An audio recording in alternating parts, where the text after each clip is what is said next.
Hi last time ನಾನು birthday celebration video share ಮಾಡಿದ್ದೆ ಅಲ್ವಾ. ಸೊ ಈ ಟೈಮ್ ನಮ್ಮ ಅಕ್ಕ ಟ್ರೀಟ್ ಕೊಡಿಸ್ತಾ ಇದ್ಲು ಅಂದ್ಬಿಟ್ಟು ಆಚೆ ಹೋಗೋಕೆ ಪ್ಲ್ಯಾನ್ ಹಾಕಿದ್ವಿ. ಸೊ ಎಲ್ಲೋದ್ವಿ ಏನು ಅಂತ ಈ ವಿಡಿಯೋದಲ್ಲಿ ಶೇರ್ ಮಾಡ್ತೀನಿ. ಫಸ್ಟ್ ಸ್ಟಾಪ್ ಬಂದ್ಬಿಟ್ಟು ಟೀ ಸ್ಟಾಪ್ ಆಗಿರುತ್ತೆ. ಇಲ್ಲಿ ಟೀ ಚೆನ್ನಾಗಿರುತ್ತೆ ಅಂದ್ಬಿಟ್ಟು ಫಸ್ಟು ಟೀ ಕುಡಿಯೋಣ ಅಂತ ಅಂದ್ಕೊಂಡ್ವಿ. ನಾವು ಹೋಗಿ ಟೀ ಆರ್ಡರ್ ಮಾಡಿ ಮೋರ್ ದೆನ್ 20 ಮಿನಿಟ್ಸ್ ವೆಯ್ಟ್ ಮಾಡಿದ್ವಿ ಒಂದು ಕಪ್ ಟೀ ತೊಗೊಳಕ್ಕೆ. ಇವರು ಅದನ್ನೇ ಡಿಸ್ಕಷನ್ ಮಾಡ್ತಾಯಿದ್ರು. ಟೀ ಕುಡಿದು ನಾವು ನೆಕ್ಸ್ಟ್ ಹೋಗಿದ್ದು ನಾವು ಸೆಲೆಕ್ಟ್ ಮಾಡ್ಕೊಂಡಿದ್ದ ಪ್ಲೇಸಿಗೆ.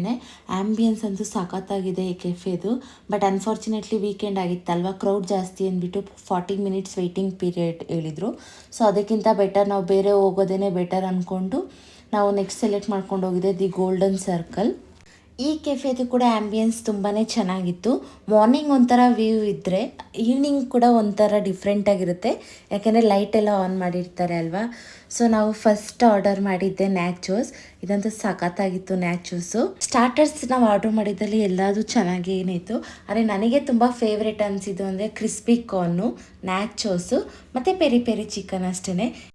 ಚಿಕನ್ ಸುಕ್ಕ ಮತ್ತು ಇನ್ನೊಂದು ಏನೋ ಒಂದು ಐಟಮ್ ಆರ್ಡ್ರ್ ಮಾಡಿದರು, ಅದ್ರ ನೇಮ್ ನನಗೆ ಗೊತ್ತಿಲ್ಲ. ಬಟ್ ಎರಡೂ ಓಕೆ ನನಗೇನು ಅಷ್ಟು ಇಷ್ಟ ಆಗಿಲ್ಲ. ಬಟ್ ಇವರೆಲ್ಲ ಚೆನ್ನಾಗಿದೆ ಅಂತ ಹೇಳ್ತಾ ಇದ್ರು.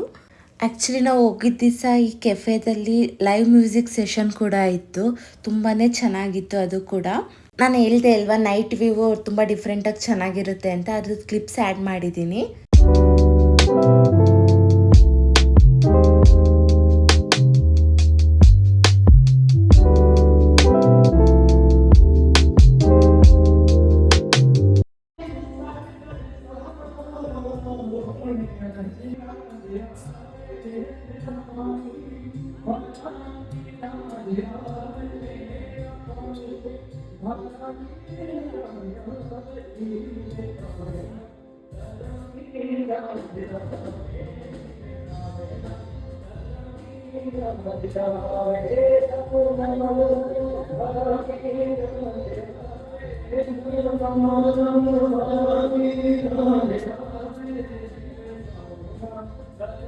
ಅರೆರೆ ಅವಳ ನಗುವ ನೋಡಿ ಮರೆತ ಜಗವ.